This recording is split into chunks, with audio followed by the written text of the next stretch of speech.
Welcome guys, this is Larry here, and today I'm going to present the Module 1 project for Digital Logic Class ECEN 2350 at the University of Colorado at Boulder. Today's project, a 5-switch enumerator. So our project goals with this would be to, given 5 switches, depending on whether they were on or off state, display a number on the 7-segment display on the board of how many switches are in the on position. So for example, here I have the Altera DE0 board that our class uses, and by making some Verilog code for different functions, we can convert these switch presses into LEDs that get lit up on the 7-segment display. And how we're going to do this today are with 3 different functions: a basic product of sums or sum of products approach that has minimal minimizing, again, another POS or SOP form that breaks down the switches into 2 groups or 3 groups, depending on what you would like to do, and a higher level function that makes use of built-in functions within the Verilog code itself, primarily a binary adder. So going on with our first function, or even before that, we have to think about the how this is going to work. So we have a switch. The switches here represent different input variables, and the switches themselves get converted into an intermediate variable, F2, F1, and F0, and then those 3 variables get converted into different LED segments. So assuming that we're going to use the same 3 input to 7-segment decoder, we might as well start with that first, since all the 3 functions will be using it. Okay, so it's going to take in the outputs from our functions for the 3 types, and then output a base number on the 7-segment display, such as this 3 here, for example. So this decoder function will be a submodule, and the function that we type up for each method will also be a submodule, and then each part will get a combined module that will take in both the decoder and the function, and then output the contents all together that we could then upload to the Altera board. So I'm going to put that down aside. So this is just the whole part of the hierarchical coding per se.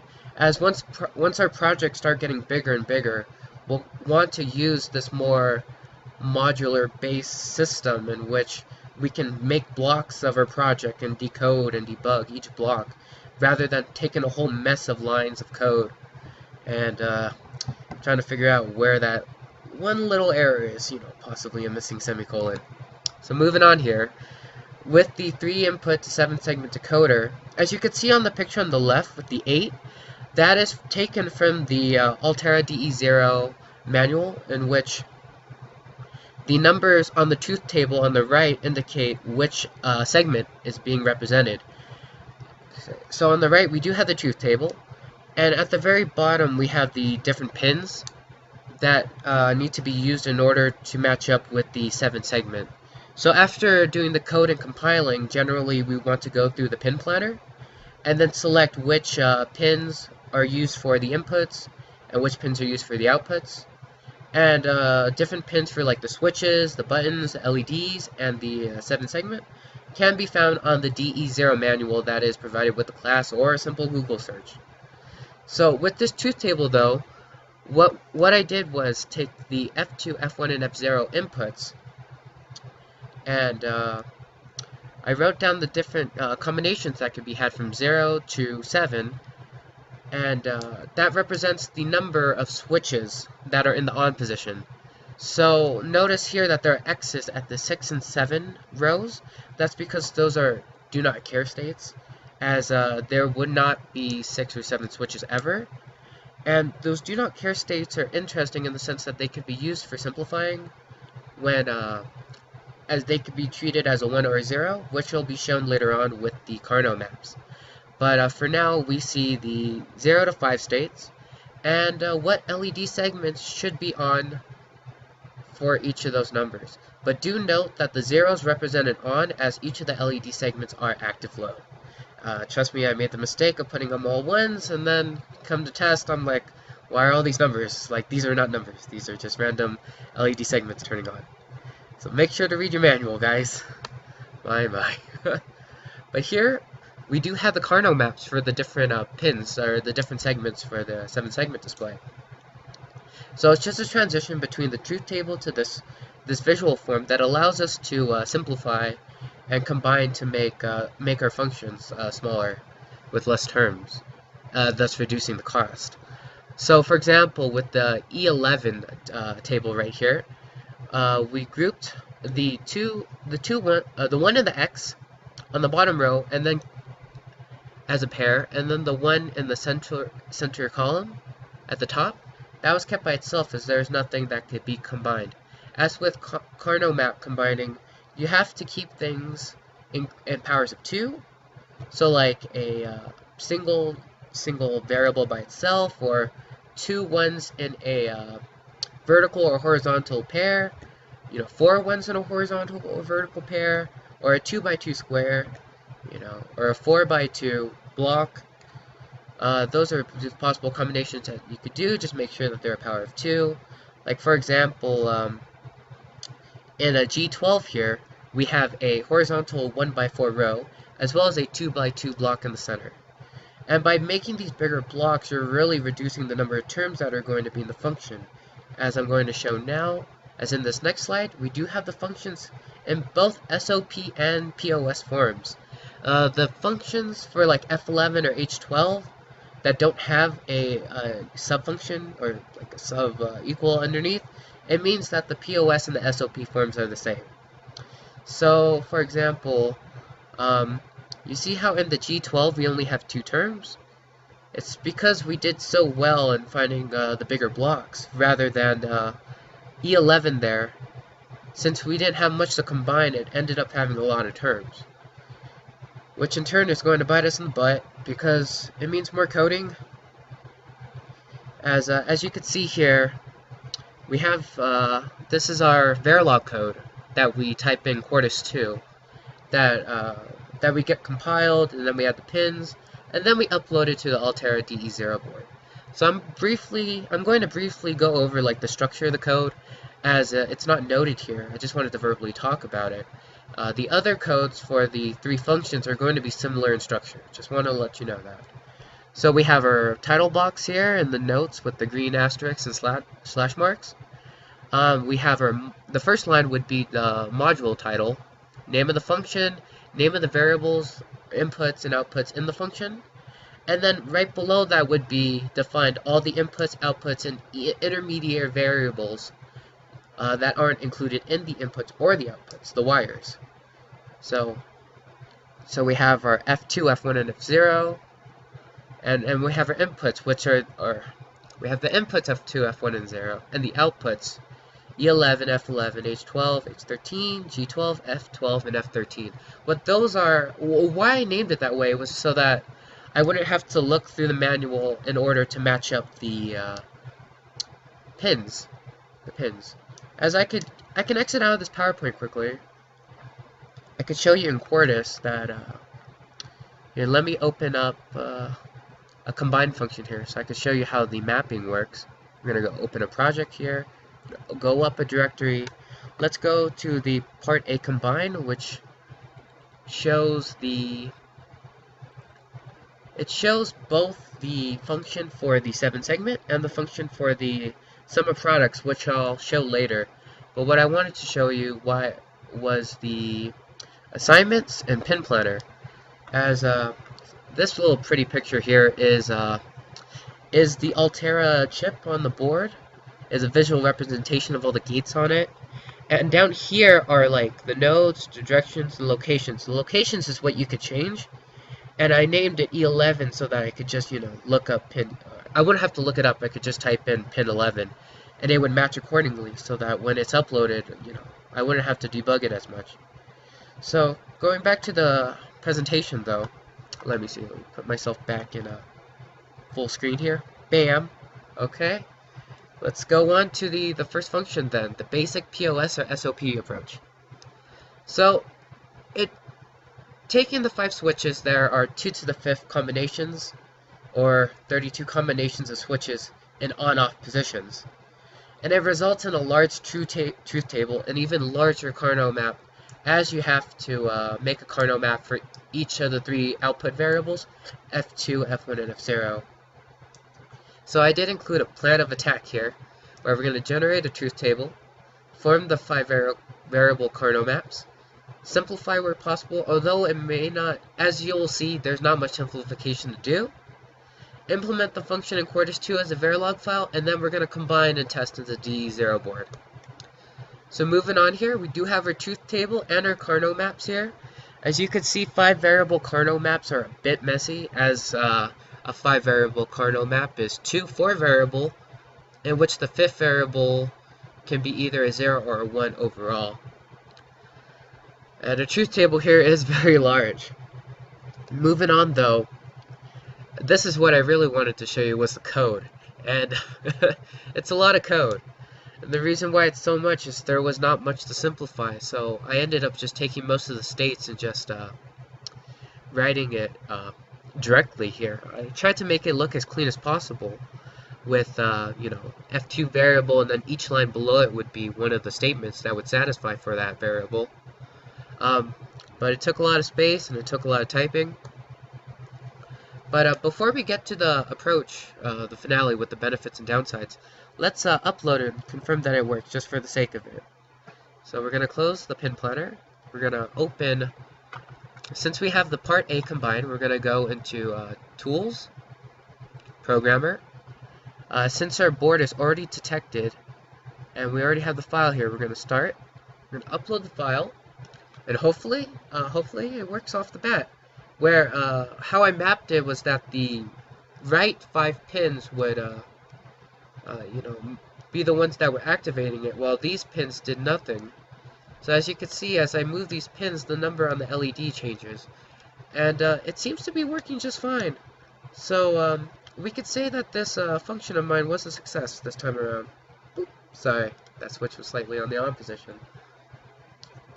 So closing the uploader. And going back to the presentation, let's talk about the benefits and the downsides to the POS and SOP approach, just the basic kind. It's a relatively simple approach, you know, not much simplification, but it's long, it's a lot of typing, longest code to implement, and it used the most logic elements as shown here in the cost. That's this cost picture that's included in this slide is taken from when it's compiled. When the combined file is compiled, and it shows how many logical elements are used. 19 gates is a lot, and it makes sense though, as the code used a lot. The fact that all that code was able to downsize it to 19 logic elements is pretty nice to begin with, but it's still a lot compared to what kind of situation we're having to deal with here with 5 switches and the LED. So our second approach to this problem was the divide and conquer, in the sense that, well, we have 5 switches, why not take the groups into 2 groups, a group of 2 and a group of 3, have those do smaller truth tables, smaller Carnot maps, use that to create intermediate variables, in this case H1 and H0, G1 and G0, and then use those intermediate variables into some kind of conversion that would result in the output variables that we want. F2, F1, and F0. So, as you see in our plan of attack, we're going to generate our separate tables, form the Carnot maps, simplify, make the conversions, and combine on the decoder and test on the DE0 board. As you can see also, much less than 32 states. Since we're breaking it up into 2 groups, we got 2 to the second plus 2 to the third states, or 12 states. And as you can see on this next slide, I separated it into their truth table and Carnot maps. See, much more smaller and simple compared to the basic SOP POS form. But it was a little difficult to make these conversions, as shown with the F2, F1, and F0 blocks on the second picture on the right. But as you can see also, the code is much smaller, much more simple to type up. And as you can see with the cost, much less too. You know, it tied up with the higher level implementation, Less typing to do, easier truth tables and Carnot maps to work with. Oh, didn't see you there. Sorry about that little cutoff. Apparently the program I'm using cuts off at 15 minutes, so, I mean, it was good for me. I had to use a restroom break anyway. But anyway, back to this project though.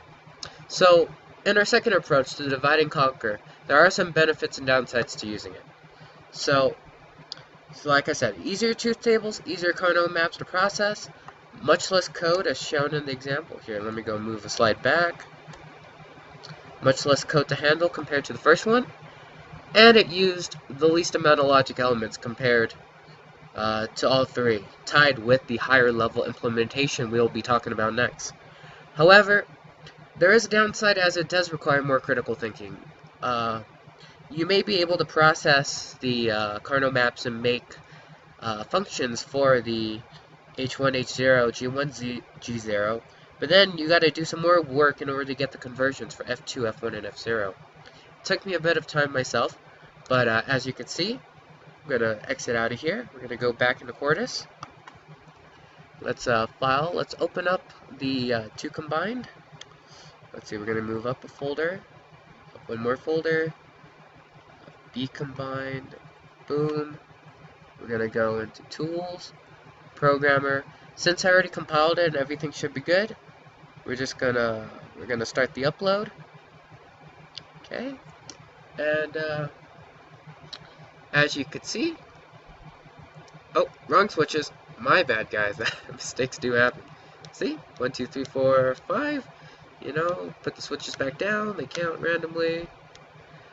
So looks like the function does work.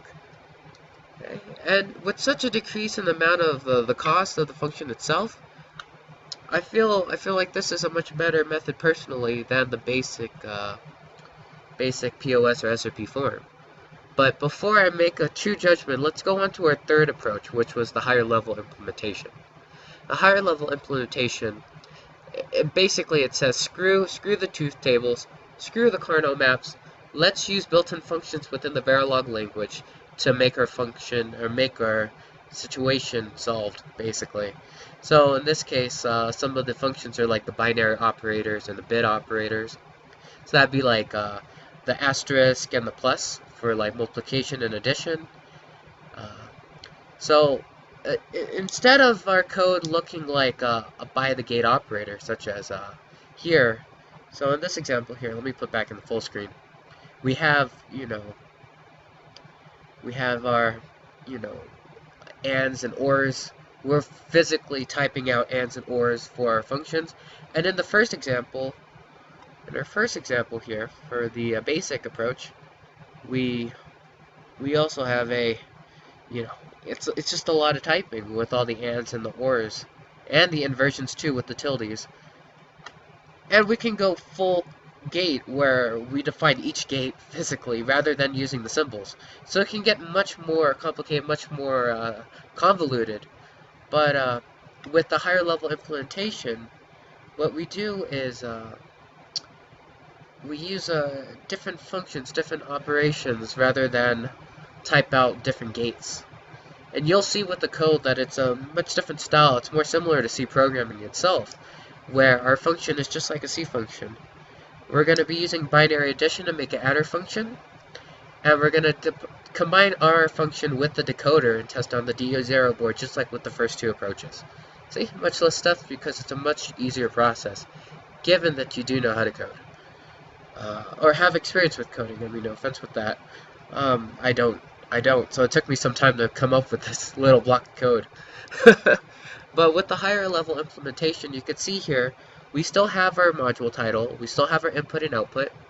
What we did change though was we added register for the output as for this intermediate variable f. And what that does is it basically means let's store these variables in the RAM that's on the DE0 board.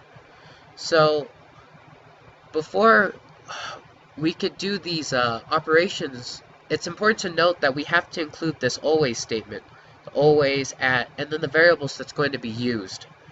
And then we begin our block with the begin, and then we do our binary addition, which basically says F is equal to the value of switch 1 plus the value of switch 2, 3, 0, 1, 2, 3, and 4.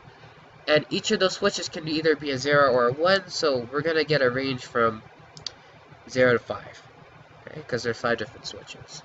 And what these other 3 lines are is basically taking that sum F and breaking it down into its individual digits. So here we have F, we defined F to be an array of size 3, and we're basically breaking it down into each cell and assigning it to our output F2, F1, and F0 accordingly. And that's basically it for the higher level implementation.